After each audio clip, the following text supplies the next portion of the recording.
From the very beginning, Robinhood set out to revolutionize the stock market. The founders said their mission was to democratize Wall Street and make finance accessible to all. They accomplished that in a way that nobody had ever tried before. They made it all free. Today, they're revolutionizing something else, their own initial public offering. Robinhood selling about a third of its IPO shares directly to their customers through their app. And the three of us have been following Robinhood very closely since the very beginning. We invested in the company pre-IPO because we believed in what they were doing. We've seen the Robinhood app bring millions of new investors to the world of stock trading. We've seen them push the boundaries of product innovation, but we've also seen them stumble through regulatory problems, technical glitches, some real PR nightmares. In just 7 years, the company grew from a small startup to one of the largest retail brokerages in the country. And yesterday, they set their IPO price at $38 a share, valuing the company at $32 billion. Today, those shares are now trading for the public. And I have a 30-second. We can hear you, Chris. Oh, sorry. You usually mute me for that, Dave. I'm sorry. I have Today a documentary film crew here. Sorry. It's a big day today on Dumb Money. Are we buying more? Are we selling the shares we already have? We're going to tell you exactly what we're planning to do with our Robinhood shares. We are Dumb Money. Three friends who turned $30,000 into $30 million using nothing more than Twitter and a zero commission trading account. The suits that work on Wall Street, they call those people the smart money. That's not us. Our goal is to help level the playing field for everyday investors. We are Dumb Money. Hey there, Dave here along with Chris and Jordan. We are Dumb Money. Welcome to Dumb Money Live. Chris is live from Manhattan this morning, very close to the NASDAQ market site. Before we dive into the Robinhood IPO, though, it is my job as a YouTuber to make an initial offering of my own, an initial like offering. If you want to get in on it, just smash the like button. Not to worry, it's not going to cost you a thing. It is 100% free. It helps other people find this video. It helps us grow the channel. I'm not a financial advisor, but I'm pretty sure as an investment, the like button is a sure thing, as is the subscribe button and the bell notification. Get in on all of those buttons. You'll be glad you did. On to Robinhood. I have a bunch of facts and figures about the IPO, but Chris, Jordan, first things first. Congratulations on our investment so far. Chris, I don't even want to say that. I feel like if you say congratulations on the investment, like it puts us on the evil side, Dave, and we're wearing our Robinhood shirts. I want to get this across right this second. Today is not about the money we made in the Robinhood IPO, which, by the way, is getting smaller every minute. I have CNBC in the background. It's down 10%. All right, we're still deep in the seven figures 11. in terms of how much we made in the IPO, but that is not what today is about. That's not why I'm wearing this shirt. Last time I wore this shirt, Dave, I can't believe you actually pulled yours out today. You remember what happened, right? Like, oh yeah, you guys were so angry at me. You made me take the shirt off mid-episode. And I haven't worn it since, not even around the house. But I am wearing it today, and I want to explain why I feel this is a really important day. And it has nothing to do with people making money off the Robinhood IPO, but that we will address that, and we will address how that, to a certain extent, is unjust. But I don't know if that's on Robinhood. I think that's more on the system. I want to say something about this IPO party for Robinhood. What do you expect? Like, nobody's excited. Nobody wants to go to an IPO party for anybody that they're not working for or not invested in. So I wouldn't think that would be a happening thing for anybody outside of that community anyways. But this is the first time that actual customers of the app could buy their shares. Right. And I think there are people excited about it. I'll tell you, I was at my local pharmacy yesterday, and the pharmacist there, who knows me and knows that I've worn this shirt into the place before, he said, hey, I put in my request for shares. And so I think there is more excitement around this than you're giving it credit, and than what you saw at the parties. Tell us what you actually witnessed down there at the NASDAQ. Okay, probably like 50 employees in a roped off section that were not allowed to talk to anybody. Right? So it was really awkward, really weird. Here's the thing, Jordan, I kind of disagree with you. This should be one of the biggest moments, at least for those of us that invest, in our lifetime, because Robinhood has brought 18 million new investors into the investor class. And I think we're just scratching the surface, because it's not just about Robinhood. We now have all these online brokers. The entire online brokerage industry is free. We have companies like Public. I mean, in the next 10 years, I think we're bringing hundreds of millions of people into the investor class because of the spark that Robinhood made in this industry sector. That And they said, did it pretty Look, quick. I don't disagree. I'm just saying that an IPO party, I mean, that doesn't sound very fun to me. well, no, I mean, Jordan, I think if Robinhood were a different company, if they had made different decisions along the way, if they had shown more empathy for their customers throughout these struggles that they've had over the past few years, if they would have gotten in front of their problems and communicated better, I think today would be a celebratory day where the entire world is like, yes, we're democratizing money, we're democratizing finance and investing. And I think that message would be so clean and happy today, and it's not. Because there's like this dark cloud over the decisions that Robinhood has made that puts you on one side or the other. And it's just honestly, like, I don't know how I feel right now about Robinhood. One more thing. If you were watching CNBC, I hate how polarizing everyone is about Robinhood. I hate how it's like, this thing doesn't stand a chance. They'll never grow earnings. They're doomed to fail. The more customers they pull in, the more money they lose. You can say that about every single generational company that has ever become a success, obviously. But today, I want to talk about scenarios for Robinhood. What scenarios could play out that would make Robinhood an amazing investment today, and what scenarios would play out that would make it a terrible investment today? And I'll just say right now, I do not have the answer to those questions. I do not have conviction on Robinhood as an IPO. So I'm in the same boat as most of y'all, thinking, is it good? Is it not good? Well, yeah, I've got one bull and about one bear scenario too. I've got, you know, that I've got to try to decide. What is your bull? And tell me your bull and bear scenario for Robinhood, Jordan. Okay, so my bull scenario for Robinhood is that right now, like, they've got a huge user base. They've grown it mind-blowing to 18 million users. The ARPU is low because the assets under management per client is low, around $4,500 or less, which is actually up huge over the last year and a half, an order of magnitude. And so you look, and if they can grow the assets under management per user like they need to, right now they're like 149th or 147th of what Schwab has per user. So per user, I think Schwab's average user is $250,000.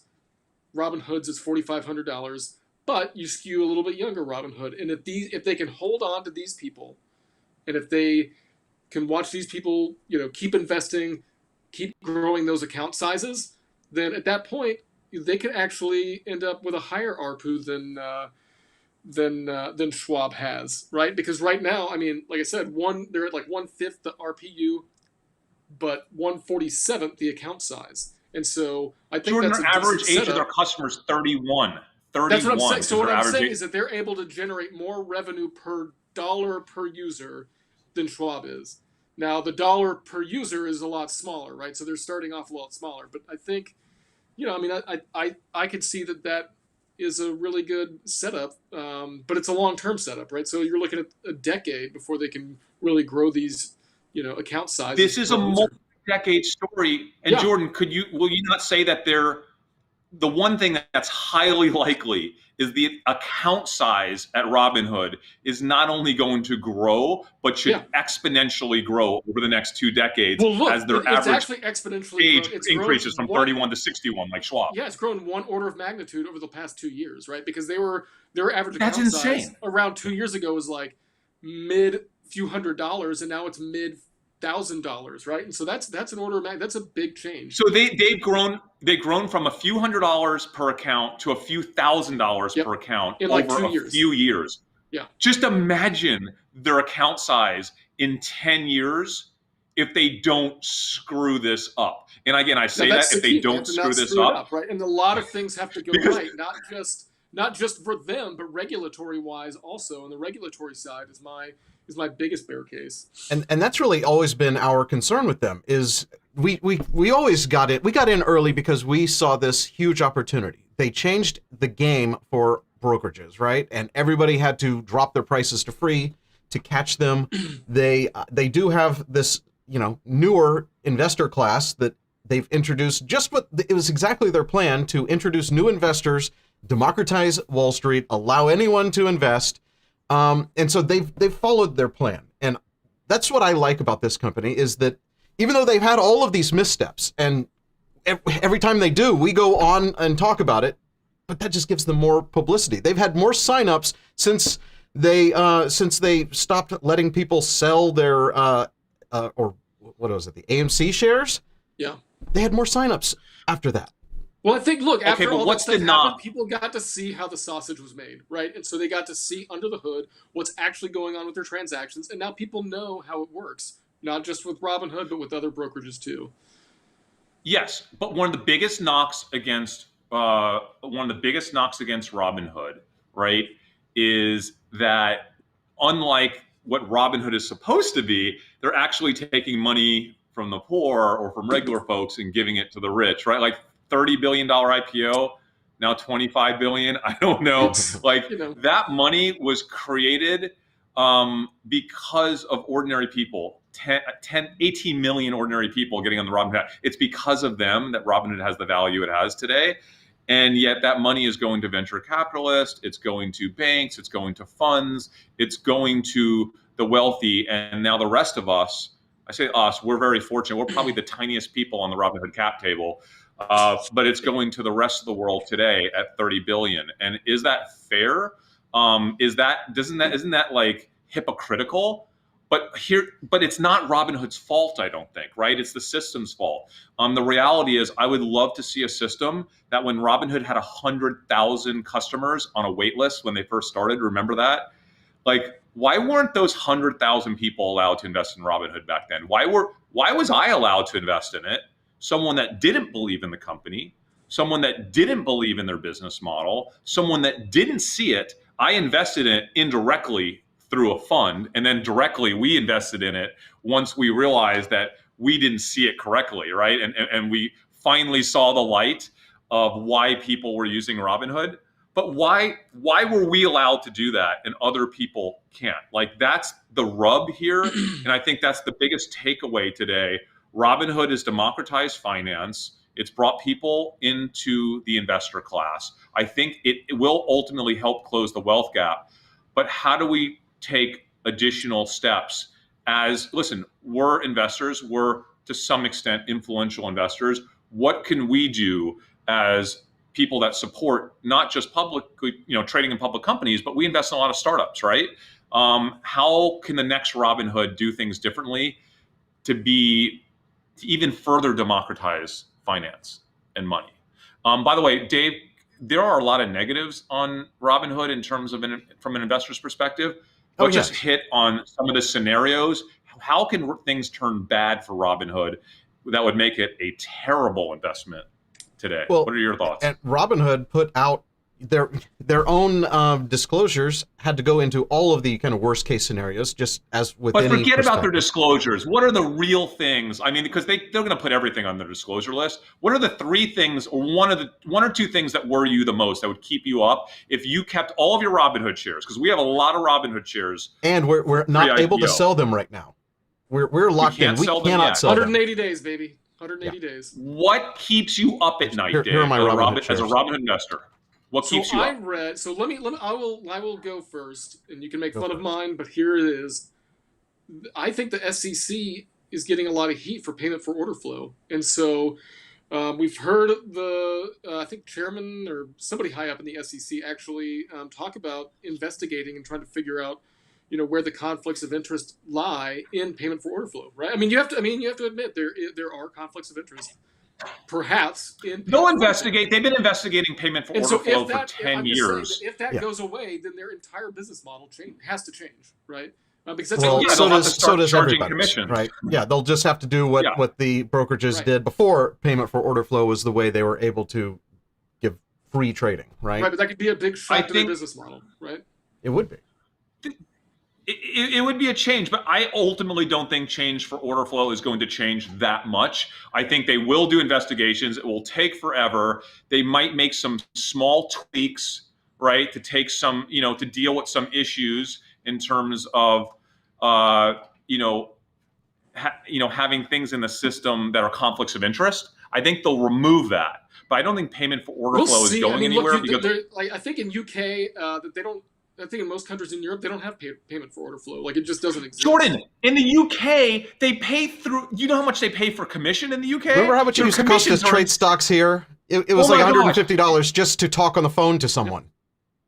So you're getting scraped with pennies on your shares for payment for order flow. Would we rather pay like $300 to make a trade like they do in some Look, countries? I just think it's one Like, of those you things. literally couldn't There's trade. got to be some sort of medium, and I think the old system of commissions was set up when you have to pay $100, $200 when people were making these big, like, okay, well, I'll buy 10 grand or 15 grand of this or that or whatever. It doesn't work when you're wanting to spend $50 to buy some, fractional Tesla share or something like that. No, you can't go back. At the end of the day, you can't go back. People don't like payment for order flow, but they're going to hate the alternative to it. And Right. they will eventually figure that out, and they will make modifications, but they will be small. They'll be positive. Payment for order flow, I don't think, is going away. And Robinhood, I don't think, is going away. And if they don't screw this up, I think they could be a major force the next 20 plus years. And that's in that's terms where, of like, democratizing finance. all of the little things that they could stumble along the way, and they've stumbled every single time, and yet they've been able to recover. I don't have like this one big thing that I'm afraid of with Robinhood. In general, I love do, the Dave. stock. I have one big thing I'm afraid of. I do.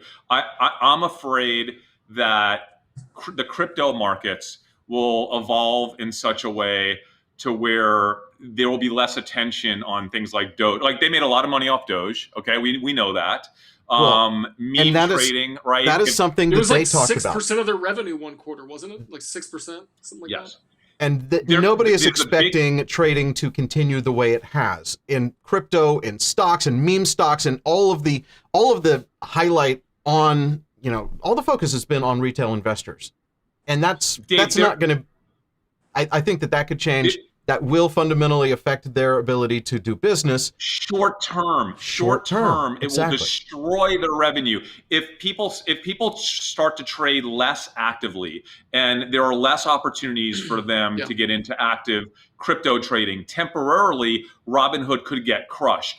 Do I think that actually makes a difference over a 10 or 20 year horizon? No, because the longer story here is that everyone is now an investor. And I say everyone, not everyone yet, but it's just a matter of time. We are headed in a direction where every human on earth will be an investor at some point in the next 20 years, okay?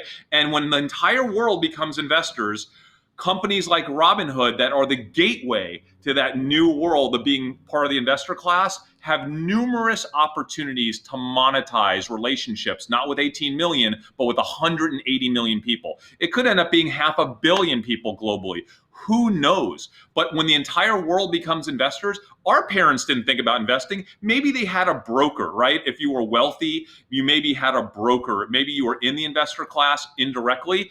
Every single kid now either actively thinks about it, talks about it, or has someone in their close friend circle who is trading crypto or is trading meme stocks, or hopefully actually trading real companies, right? And if you also, look at what they're they get doing, they're using Robinhood as the app because that's how they first learned it, right? But then there's all these competitors now. There is Public and Webull and all of these others. And we have the big dogs. Fidelity is number one, and Schwab is number two. But their investors are aging, and I don't see a Robinhood investor going, well, now that I have some money, I'm going to move my money to Schwab. I have personally, for the first time, used Robinhood as an app, and it's my first go-to app when I'm looking for news, when I'm looking for when is the earnings date for this company. It's like it makes it so much easier to use than my clunky Schwab interface. Now Schwab will here's improve this that. for non-bias though. I don't like the Robinhood app. I don't use the Robinhood app for a number of reasons, okay?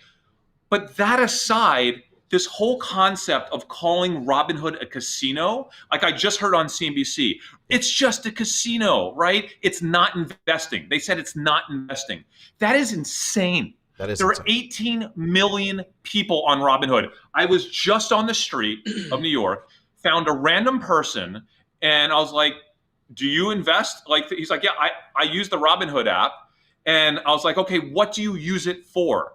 He said, I like trading genome companies. It was a middle-aged man who was in IT. He opened up a brokerage account for the first time in his life 2 years ago, and it was Robinhood because it was unintimidating, it was easy for him, and it's enjoyable. So he's a real professional, and he trades genome stocks, and he loves being part of the investor class. And I said, are you an investor for life now? Yes, I am. Are you going to use Robinhood most likely for your the rest of your life? Probably, yes. Those are the answers he gave me. He was one of 18 million Robinhood customers, okay? Yeah. So for every Robinhood customer that's trading meme stocks or that's trading Dogecoin, there are some number of people like him and who are actually using it to invest. And you know what? Every single day, I think the number of people on Robinhood that are growing up and actually using it to invest will increase. I think if we fast forward 10 years, the proportion of people that are on Robinhood that are quick trading like a casino, meme stocks, and crypto becomes very small, okay? Very small. You have to see where the world is going. Everyone is becoming an investor. And it's not just a casino. That will always be one element of it. I think the business model here for Robinhood is the land grab, right? And they're going after the younger person land grab. And it's genius. It's what they should be doing because we know this is what happens. Like, they grow these platforms. They become a huge acquisition target for these major banks. That's what happened with TD Ameritrade and Schwab. That's what happened. Morgan Stanley picked up E-Trade. I mean, this is just what happens because it's so hard once you get somebody on one of these platforms to then get them to switch. And so I don't see there being a mass exodus from Robinhood. It's too much of a pain. Yeah, it costs $5,000 to get someone to switch. That's what Schwab had to pay me to leave TD Ameritrade. Okay, so let's just bring it down to what everyone wants to hear. We bought, for those of y'all that don't know, we were among the very earliest investors of Robinhood through a fund that we were invested in. Specifically. I was not in that fund. I was not in that fund. I was. I did not believe in Robinhood. I told the founder of the fund that I didn't think it should be investing in Robinhood. I didn't get it. It ended up being, I think it's probably 200x my money, whatever that small amount of money. It was a very small amount of money. I think it's like 200x by now. But we collectively then went to invest in Robinhood years later when we finally realized that this is a massive movement and that the other brokers were unwilling or not capable of competing on their level. And we called every single investor, Series A investor of Robinhood, and tried to buy their shares from them. The last phone call we made was an investor in San Francisco who owned a winery and said, fine, I'll sell you $1 million of my Robinhood stock. We eventually got Vlad to agree to approve the transfer, and we bought $1 million of Robinhood at a $7 billion valuation. And when we did that, we promised Vlad that we weren't going to quick flip it in the secondary market. And we've held it ever since. So it's do or die time, guys. We now have Robinhood stock. It is IPO'd as of right now. I don't know. I'll look to see what it is. I feel like it's probably around a $28 billion, maybe $25 billion valuation. So we are going to have an opportunity to sell that stock. Dave, do you know what the holding? Oh, it's back up a little bit. It's coming up. It's coming up. We will have the opportunity to sell that stock at probably a 4x. So the $1 million of stock that we purchased years ago is now valued at $4 million. Are you each planning to sell or hold the second that we're able to? Based on the information you have today, what is your decision? I'll tell you mine. I am holding the stock. I'm not selling. Why? Because I see this as a long-term, this is the future of finance. I think that they are the leading brand. I think they have brand loyalty. I think that people who have tried them love them. I have been an investor my whole life, and it's the most enjoyable investing experience. I still have most of my money with Charles Schwab, but I'm having more fun, and I open their app more often than I open Schwab's app. All right, so you're holding. Jordan, how about you? I will most likely hold because it's not a huge position for me. I feel like it's a way for me to invest in the youth investment movement, if that is a movement. Fair. It's a way for me to get access to those younger people that are getting started in investing and then following through for the rest of their lives. And I'm always going to be bullish on people investing. Both you guys are pretty positive right now. Okay, so I've you thought go. about this long and hard, long and hard. The first thing I want to say is I don't have high conviction on Robinhood, positive or negative today. I'm willing to admit that I don't know what this looks like in 3 or 5 years because I'm always so unnerved by Vlad and the decisions they make. They're like, just forge forward and ask for forgiveness later. At some point, is it going to bite him in the butt and we're all going to get screwed owning Robinhood stock? I don't know, but here's what I'm going to do. My entire life is based around bringing the entire world into the investor class. And I have yet to find a single entity that has done a better job onboarding the world into the investor class than Robinhood.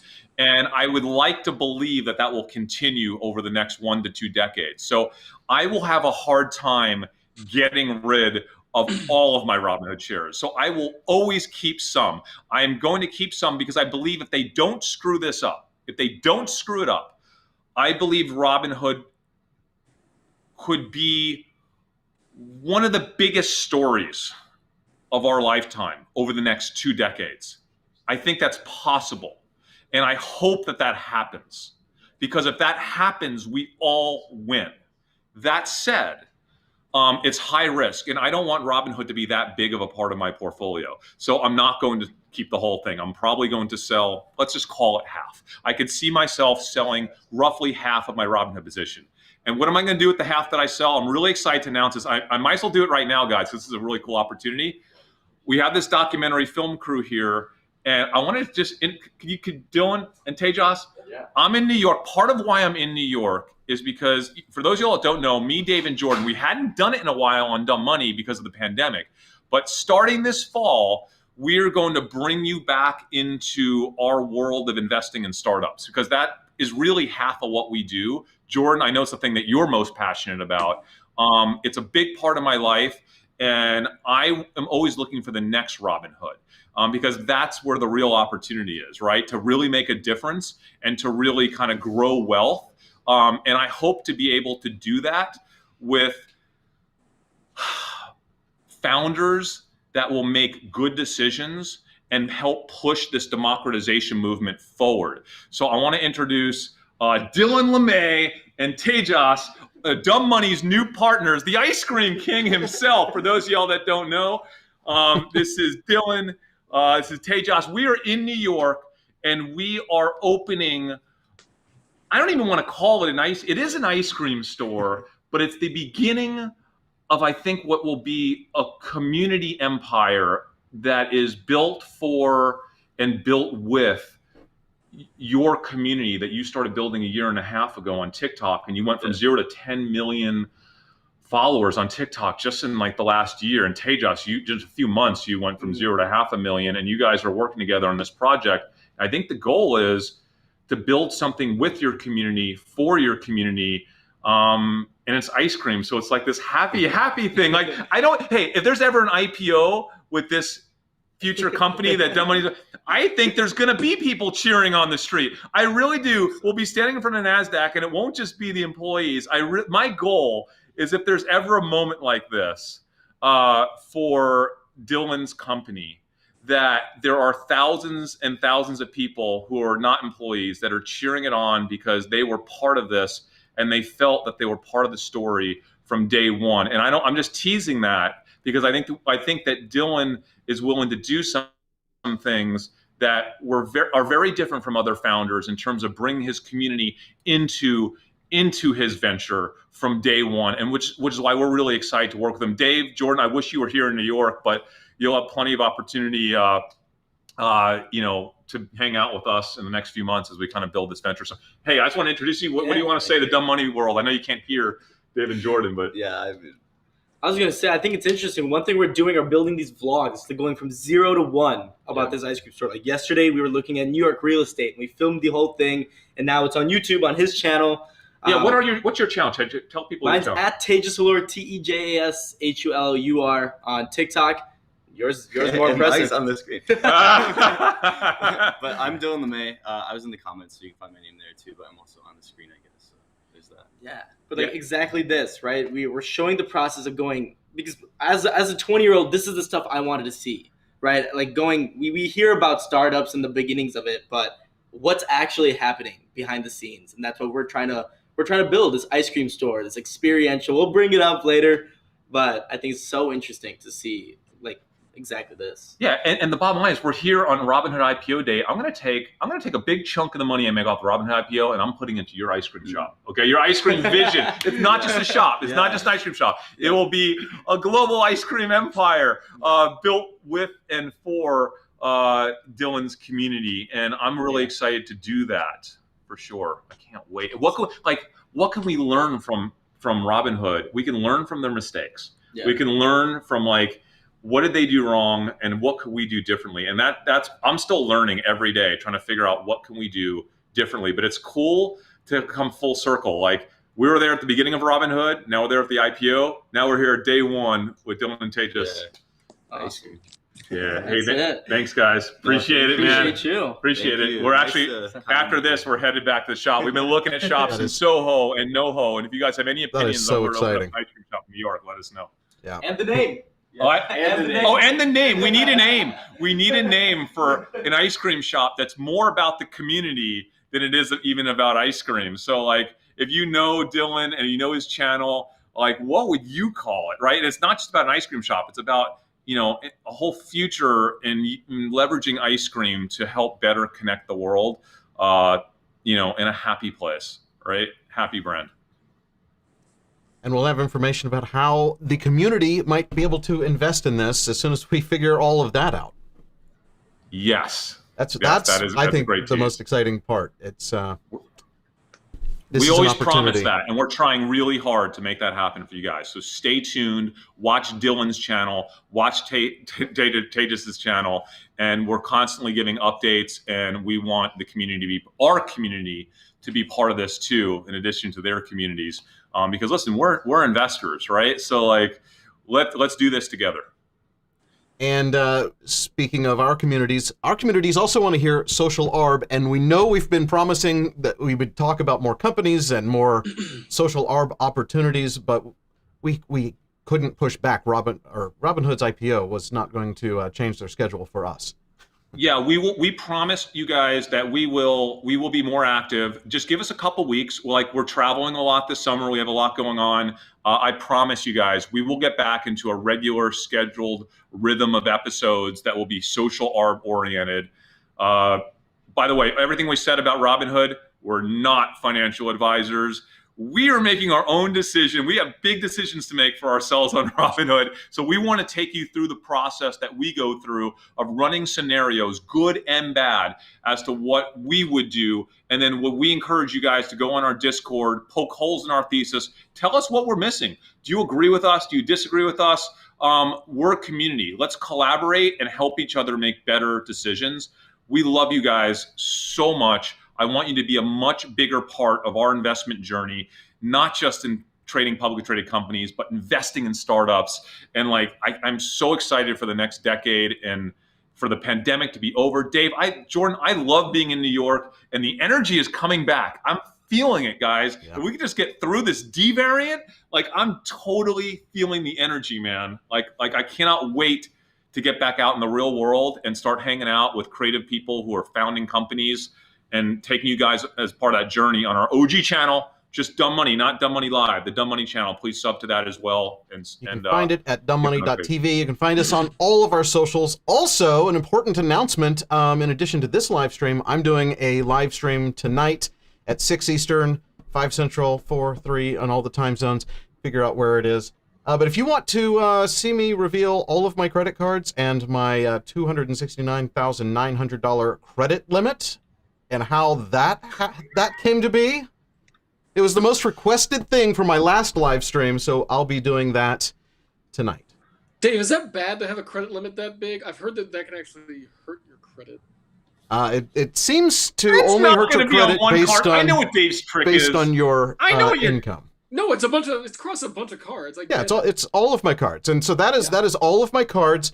That is what my credit limit adds up to on all of my active cards. I'm gonna show my credit history. I'm gonna show my credit score. I'm gonna just log into the apps and put it right on the screen. I have nothing to hide.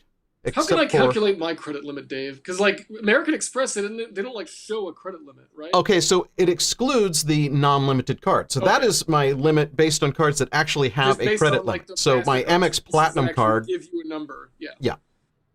there's no limit there. Okay. There's no. Promise, guys. I'm reading the comments. More social arb coming. I promise. It's summertime. We needed a little break to get some travel to unwind. And I just got trust off me, the I'm boat. missing social arb as much as you guys are. I've been on this lake in Arkansas all day, teaching my little daughters how to wakeboard. It's been awesome. There's only one thing that's more important than social arb trading to us, and it's family. So like Yeah. we've all been spending a lot of time with our family this summer. We needed the break. I do apologize for being slow on episodes. We will get back at it. I promise you guys, stick with us. We'll get back at it. I'll be more active in Discord.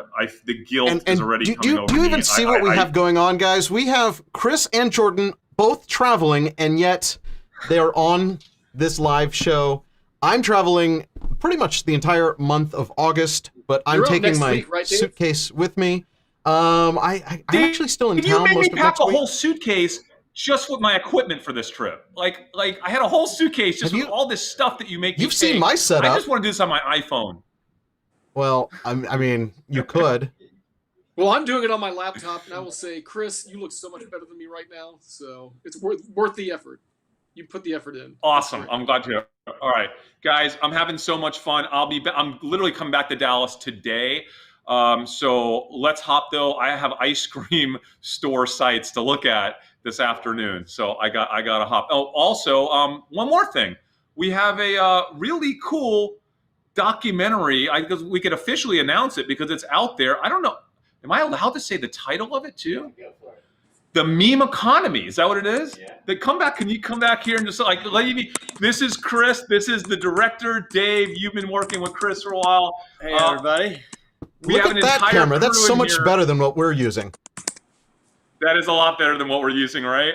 Like this whole crew is here, and this movie is so powerful, guys. Do you have let me just tell you, like this movie is literally capturing this massive change that's taking place in the investor revolution, from GameStop and AMC to the retail investor revolution to democratizing investing to the Robinhood story to where this is all going. Maybe I'm nuts, but I think this is literally the biggest thing that happened in my lifetime. It's going to change the world. It's going to narrow the wealth gap. And I was like, no one else is this passionate about this than me. And I found this guy, and he's like, no, I'm making an entire movie about this. And you should see the people that he has in this movie. Everybody's in this film. It's going to be spectacular, and it's a true independent film. It is so like getting to work with Chris the last 6-7 months and just seeing the way he approaches this topic. It is so raw, so real, so unbiased, showing every single side. How do people follow you? And is there a place they can go? Yeah. Come to check us out on social. Just at Optimist is our production company. Just if you're an optimist, if you believe in a better world, come. It's just on Instagram. And the film is called The Meme Economy. You can come find us on social at that as well. And like you said, I mean, this film is about money is emotional, as you guys know, and it's about real people's lives. And so charting this investor movement, we're just filming 24/7. And if you have stories that you want to share, if you want to be a part of this, it can't be made without, retail investors in those stories. So a number of you have already reached out and we've had some conversations, but feel free to shoot us emails or reach out on social, because this is a movement and it's global and it can't just be told in a couple stories. Yeah, and we're really proud that we're part of it, and our entire community is part of this narrative, part of this story. And just so you guys are aware, we're not really the meme part of the story. As you guys know, dumb money is about way more than meme investing. We're about truly being part of the investor class. And we call ourselves dumb money because that's a derogatory term that Wall Street uses when they refer to us. But we're anything but dumb. And we'll wear that as a badge, and we'll show the world what we can do as dumb money. And I'm happy that, Chris, you are not just covering guys that are trading and pumping meme stocks, but you're also covering the other side, which I think the dumb money community and many communities like ours show that this is going. We are investors, right? Like there are investors on Robinhood. It's not all casino. So thank you for showing all sides of the story. Yeah, thank you. All right, take care, guys. All right, guys, I'm gonna head off. Is that cool, Dave? That is cool. That is the latest from here. That's going to do it for this one. We are Dumb Money. We will see you back right here probably next week, right? Yeah. Yep, we'll be back next week with a social arb episode. I promise that. You've promised that before. We'll see. I know. I'm gonna.